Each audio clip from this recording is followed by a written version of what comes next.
Alex Hirsch is a man we all know and love for many reasons, one of them being his amazing writing and story ideas. The Real Life Journal number 3 was released July 26th. I received my copy August 1st and have not been able to put it down since I got it. In this video, I will be doing a full review of the book with as few spoilers as possible. There might be a few here and there, so I might put up warnings when I'm about to spoil something that's really important. But don't worry, I'm not going to spoil Dipper's real name at all, I promise. Any comments that contain his real name will be marked as spam and immediately deleted, because I don't want to ruin the mystery for anyone. Alex has said multiple times that this journal and the Cipher Hunt are two of the last mysteries we have left on the show, so I'm not going to spoil anything like that for you guys. So anyway, my first point I will make about the journal is the continuity. Alex Hirsch has amazed me with the continuity, not only in the show, but the book as well. There are so many things mentioned in the book that happened during the show that it's so amazing, and every time I read those parts, I immediately remember when that specific event happened during the show, and it makes me just happy. It brings back those good memories when I was watching the show and all that epic stuff happened. Now, I should explain a bit more about the authors. So, for the first half of the journal, we are reading Ford's words and thoughts, obviously, since that's when he was a young man studying Gravity Falls, and he just moved there to study the anomalies and stuff like that. But when he gets sucked into the portal, and Dipper finds the book later on in the Gravity Falls history and such, we then start reading Dipper's notes and thoughts. After Ford comes back to the portal, he gets the journal again, and he starts writing a bit more, and at the very end, Dipper and Mabel kind of write a little bit more as well. So, this is just another example of the amazing continuity. The journal parts written by Ford stop exactly when the events of A Tale of Two Stands happened, and Ford is trapped in the portal. Now, before Ford is sucked into the portal, obviously he and McGucket have to gather parts and build the portal first. So while this process happens, we fully begin to understand how and why McGucket became so paranoid and so insane, and ultimately why he didn't want to build the portal. Now, this may be a slight spoiler, so mute this part if you wish. You don't want to have any parts spoiled. I'll have an annotation linked, so when I'm done speaking about this part, it'll skip you to that. So, okay. During Ford and McGucket's research of Gravity Falls, Ford discovered the baby shapeshifter. Now, as the shapeshifter grew, he began learning how to speak and such, and this scared Ford a bit. The shapeshifter was becoming too smart, and he wanted Ford's journal. So eventually, Ford locked him up in a steel cage. Now, Ford and the shapeshifter, they were kind of like a pet and owner, because in the journal, Ford actually refers to him as his pet, the shapeshifter as his pet. So they had a good relationship. So the steel cage was just meant to contain the shapeshifter so he wouldn't get out and wouldn't cause any harm or be dangerous to anyone. So one day McGucket came to Ford claiming he had a sore throat and he needed the journal to find a cure or a treatment for it. Ford was hesitant and didn't want to give him the journal. So it actually turns out that the shapeshifter had taken McGucket's form and was trying to get Ford's journal. When Ford found the real McGucket, he was locked in a small cabinet. This scarred McGucket. His mental state was fragile enough to begin with, but when the shapeshifter took his form and locked him up, it did a number on McGucket's mental state. Now, another traumatizing event for McGucket was getting snatched up by Grandmoblin. Ford saves him, obviously, but it's still traumatizing.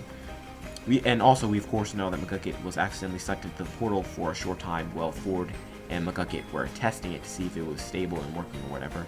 So him getting sucked into the portal, McGucket getting sucked into the portal for that short time really pushed him over the edge and made him quit the project of building the portal. We all know that from A Tale of Two Stands. Now, this continuity is absolutely amazing, and it provides the perfect backstory for McGucket and how he became so insane. This, to me, is one of the main highlights of Journal Number 3. I really loved learning about Ford and McGucket's relationship. They really were like brothers themselves, and they got along so well, and their personalities really balanced each other's out. Now, a really amazing discovery we make in Journal 3 is where exactly Ford went when he was sucked into the portal. Now, the dimensions and creatures and stuff he found were absolutely amazing. I'm not going to go into any more detail about that because I don't want to ruin any secrets for anybody, but trust me, it is absolutely insane and amazing. Now, Dipper's name, that's another amazing secret that we make while reading this journal. Right before the events of Dipper and Mabel vs. the Future, Dipper tells Ford his true name. How amazing is that? That is so amazing. Now, like I said, I'm not going to tell you guys it, obviously, because I want you to find the journal, get the journal, and read it yourself. So, just a few more things I really love about the journal are the humor aspects and the codes. Now, Ford has an amazing sense of humor in this journal. Some of the pages are really funny, and he also manages to write a few swear words in sometimes, and he blurs them out, obviously, but does the asterisk and, explanation marks and stuff like that. But how to get that past the censors? Nice one, Alex. Now, the codes are another amazing thing about the journal. The codes in this book are outstanding. There are so many, And there are even 2 pages which are about Blended Blandin, I believe. I haven't had a chance to decode them, but they're nothing but codes. How awesome is that? Like I said, I haven't had a chance to decode it because the codes are really just so long, and I'm about to decode that actually really soon. Now, no review will be complete without some criticism. Now, the flaws, trust me, the flaws of this book are few and far between, but there are a few minor ones, so hear me out. The first flaw is actually quite minor, like I said. Ford's handwriting.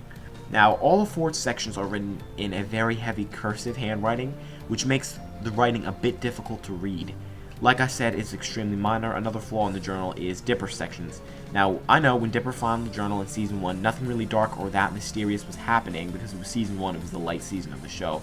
But I feel like Dipper's parts are just too fluffy and they lack mysterious substance. They don't really expand the lore of Gravity Falls as much as Ford's parts do, which is to be expected because Alex does need to leave some mystery surrounding Gravity Falls, and just like the episodes of the show, some have more mysteries and adventures than others. So other than that, the book is absolutely phenomenal. I love every single page and every single part. I would highly recommend this book to any Gravity Falls fan. Alex, if you're watching this, thank you. That's all I can say. You're an amazing creator, and I hope your new show is as inspiring and amazing as this show was to me. Your continuity and storytelling skills blow my mind. You truly are an extremely talented man. Thank you so much for the art, the piece of art that Gravity Falls is. So thanks so much for watching, guys. I know this was probably a little bit of a longer video than my other ones, but it is a review video. It's my first review, so if you liked it, please give it a thumbs up. Don't forget to subscribe to my channel. I am losing quite a few subscribers, and I know I've been talking about it in some of my other videos, but please, guys, don't unsubscribe from me, guys. I love you all to death. Thanks so much for watching, and I'll see you in the next one. Peace out.